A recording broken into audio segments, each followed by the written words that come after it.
खंबागणी। कैसे हैं आप लोग और कैसी चल रही है आपकी पढ़ाई?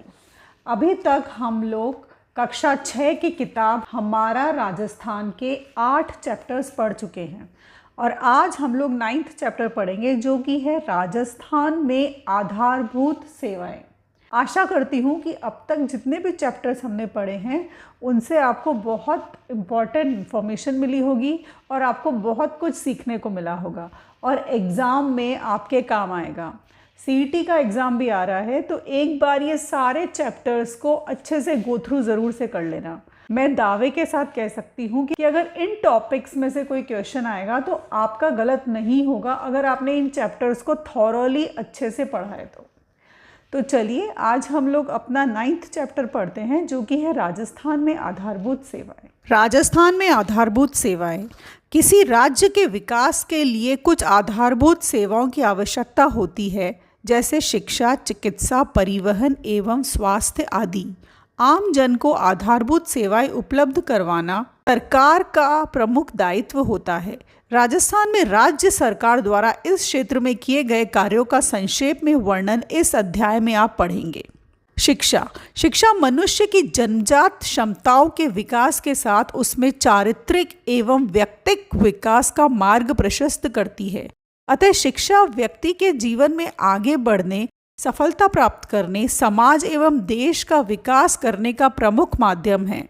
विद्यालयी शिक्षा इन सभी में सर्वोपरि है। राज्य सरकार द्वारा सभी बच्चों को शिक्षा प्राप्ति के अवसर सुलभ करवाने के लिए लगातार प्रयास किए जाते हैं। राज्य में विद्यालय शिक्षा के लिए उच्च माध्यमिक, उच्च प्राथमिक और प्राथमिक विद्यालय संचालित है। संस्कृत शिक्षा राज्य की शिक्षा व्यवस्था एक महत्वपूर्ण आयाम है। राज्य में उच्च शिक्षा के लिए विश्वविद्यालय और महाविद्यालय विद्यमान हैं। इसी तरह तकनीकी और मेडिकल शिक्षा के संस्थान भी विद्यमान हैं। शिक्षा का अधिकार। राजस्थान में भी शिक्षा का अधिकार अधिनियम 6 से 14 वर्ष के बच्चों को निःशुल्क एवं अनिवार्य शिक्षा प्रदान करता है। इस अधिकार से तय आयु के सभी बच्चों को शिक्षा मिलने के समान अवसर मिलते हैं। यह अधिनियम जहां बच्चों की शिक्षा प्राप्त करने की सुविधा देता है, वहीं अभिभावकों से भी बच्चों को विद्यालय में प्रवेश कराने का कर्तव्य भी बताता है। विद्यालयों में बेहतर भौतिक सुविधाएं उपलब्ध करवाने के लिए राज्य सरकार निरंतर प्रयासरत है। शाला दर्पण पोर्टल के माध्यम से राजस्थान में विद्यालयों की स्थिति को देखा और समझा जा सकता है। बच्चों को अच्छी शिक्षा मिले इसके लिए राजस्थान में निःशुल्क शिक्षा, निःशुल्क पाठ्य पुस्तक, विविध प्रोत्साहन, पुरस्कार, छात्रवृत्ति, छात्रावास और भोजन एवं दुग्ध वितरण की सुविधा भी उपलब्ध कराई जाती है। बेहतर परीक्षा परिणाम देने वाले विद्यार्थियों को राज्य सरकार द्वारा प्रोत्साहन दिया जाता है। बालिकाओं के लिए इंदिरा प्रियदर्शनी गार्गी पुरस्कार एवं प्रोत्साहन देना भी एक महत्वपूर्ण कदम है। साक्षरता की बात की जाए तो वर्ष 2011 की जनगणना के आधार पर राजस्थान की कुल साक्षरता प्रतिशत 66.11 रही, जिसमें पुरुष साक्षरता 79.19% और महिला साक्षरता 52.12% रही। स्वास्थ्य सेवाएं। स्वास्थ्य प्रत्येक व्यक्ति की मूलभूत आवश्यकता है। स्वास्थ्य का अर्थ केवल शारीरिक स्वास्थ्य नहीं बल्कि मानसिक, सामाजिक और बौद्धिक सभी प्रकार के स्वास्थ्य से होता है। इसलिए सरकार जनहित को ध्यान में रखते हुए नागरिकों को पर्याप्त स्वास्थ्य सुविधाएं प्रदान करती हैं। सरकार द्वारा सबके लिए स्वास्थ्य की संकल्पना को साकार करने और नागरिकों को बेहतर स्वास्थ्य सुविधा उपलब्ध कराने की दिशा में प्रयास किए जा रहे हैं। स्वास्थ्य सुविधाएं। राजस्थान की जनता के लिए स्वास्थ्य कल्याण के लिए 1000 की आबादी पर स्वास्थ्य उपकेंद्र, 30,000 की आबादी पर प्राथमिक स्वास्थ्य केंद्र व 1 लाख की आबादी पर सामुदायिक स्वास्थ्य केंद्र खोले गए हैं।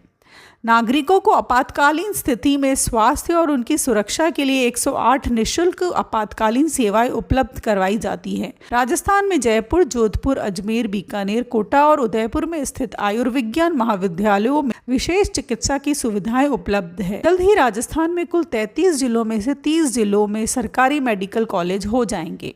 स्वास्थ्य योजनाएं। राजस्थान में नागरिकों की स्वास्थ्य की कुशलता के लिए सरकार कई प्रकार की योजनाएं संचालित करती है, जिसमें आयुष्मान भारत, महात्मा गांधी राजस्थान स्वास्थ्य बीमा योजना, मुख्यमंत्री सहायता और जीवन रक्षा कोष, मुख्यमंत्री राष्ट्रीय योजना, मुख्यमंत्री निशुल्क दवा योजना, राजस्थान जननी शिशु सुरक्षा योजना आदि कुछ प्रमुख उदाहरण हैं। इसी प्रकार राज्य में क्षय रोग, मलेरिया, अंधता, आयोडीन अल्पता, विकार, एड्स आदि रोगों पर नियंत्रण एवं कुष्ठ रोगों के उन्मूलन हेतु कई राष्ट्रीय कार्यक्रम भी चिकित्सा, स्वास्थ्य और परिवार कल्याण विभाग द्वारा संचालित किए जाते हैं। स्वास्थ्य विभाग के अंतर्गत औषधि नियंत्रण संगठन कार्य करता है, जो दवाइयों का विक्रय लाइसेंस एवं निर्माण लाइसेंस प्रदान करता है। इसके साथ ही यह प्रतिबंधित दवाइयों की सूची भी जारी करता है। संचार एवं डाक सेवा। वर्तमान युग सूचना एवं तकनीकी का युग है, अतः इस दिशा में राजस्थान में भी महत्वपूर्ण कदम उठाए जा रहे हैं। आप संचार को सूचना या समाचार भेजने की प्रक्रिया से समझ सकते हैं। इसके माध्यम से दो या दो से अधिक व्यक्ति अपने संदेशों अथवा विचारों को आदान प्रदान करते हैं। टेलीफोन, टेलीविजन, रेडियो, टेलीग्राफ इसके प्रचलित साधन हैं। बढ़ते हुए सूचना और तकनीकी ज्ञान ने संचार के क्षेत्र में क्रांति ला दी है। राजस्थान में सूचना तकनीकी एवं संचार विभाग कार्यरत है, तो नवीन बदलावों के अनुरूप राज्य के तकनीकी विकास के लिए प्रयास करता है। यह राज्य में सूचना एवं संचार से संबंधित नीति के निर्माण और क्रियान्वयन का कार्य करता है एवं सूचना व तकनीकी से संबंधित सुविधाओं, शर्तों और सीमाओं को तय करता है। डाक सेवा। संचार एवं डाक सेवा के माध्यम से नागरिकों को संदेश और सामग्री का आदान प्रदान की सुविधा उपलब्ध करवाई जाती है। संदेशों, सूचनाओं और विविध सामग्री को भौतिक तथा वस्तुगत रूप में आदान प्रदान करने अथवा एक दूसरे तक पहुंचाने में डाक व्यवस्था का महत्वपूर्ण योगदान है। डाक एवं संचार विभाग भारत सरकार का एक महत्वपूर्ण विभाग कार्यरत है। राजस्थान में भी डाक और इससे संबंधित सुविधाएं पर्याप्त रूप में उपलब्ध है। डाक विभाग के माध्यम से सूचना प्रेषित करने के लिए पोस्ट कार्ड, अंतर्देशीय पत्र और लिफाफे 3 पारंपरिक साधन हैं। सामान्य डाक सेवा रजिस्टर्ड पत्र और स्पीड पोस्ट के माध्यम से डाक को पहुंचाया जाता है। डाक विभाग के माध्यम से न केवल डाक भेजी जाती है, बल्कि बचत खाते और मनी ऑर्डर की सुविधा भी उपलब्ध कराई जाती है। इसका एक उदाहरण सुकन्या समृद्धि योजना है, जिसके अंतर्गत बेटी की पढ़ाई व शादी के लिए डाक विभाग के पास सुकन्या समृद्धि योजना का खाता खुलवाया जा सकता है। खाते से निश्चित समय के बाद राशि निकालने की सुविधा प्रदान की गई है।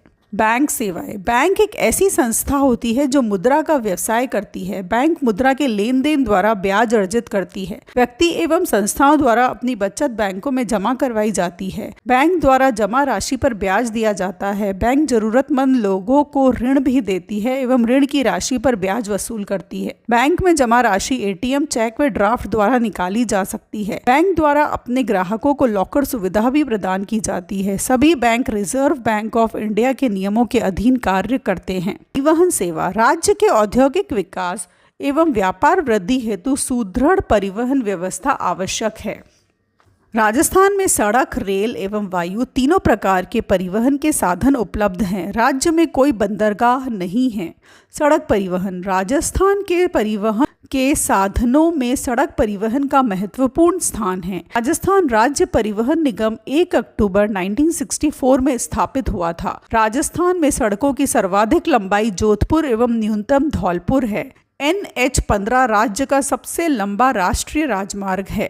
सबसे छोटा राष्ट्रीय राजमार्ग 71B है। रेल परिवहन। रेल परिवहन माल परिवहन एवं यात्री परिवहन दोनों की दृष्टि से महत्वपूर्ण साधन है। राजस्थान में रेलवे के 2 जोन, उत्तर पश्चिम रेलवे व पश्चिम मध्य रेलवे एवं 5 मंडल जयपुर, जोधपुर, अजमेर, बीकानेर, कोटा है। भारत का सबसे बड़ा रेलवे मॉडल कक्ष उदयपुर के पश्चिमी रेलवे क्षेत्रीय प्रशिक्षण केंद्र में स्थित है। वायु परिवहन। राजस्थान में वायु परिवहन का विकास जारी है। राज्य में जयपुर, जोधपुर, उदयपुर, कोटा, अजमेर वायु सेवा से जुड़े हैं। जयपुर का सांगानेर हवाई अड्डा राज्य का एकमात्र अंतर्राष्ट्रीय हवाई अड्डा है। राज्य में बीकानेर, जैसलमेर, सूरतगढ़, बाड़मेर, फलौदी, रातानाडा हवाई अड्डे भारतीय वायुसेना के अधीन हैं। फिर है शब्दावली। बौद्धिक, जो बुद्धि से संबंधित होता है। व्यापक, बड़ा, पारस्परिक, आपसी, जीविकोपार्जन, जीने के लिए कार्य करना। उसके बाद है निम्नलिखित प्रश्नों के सही उत्तर के विकल्प को कोष्ठक में लिखिए।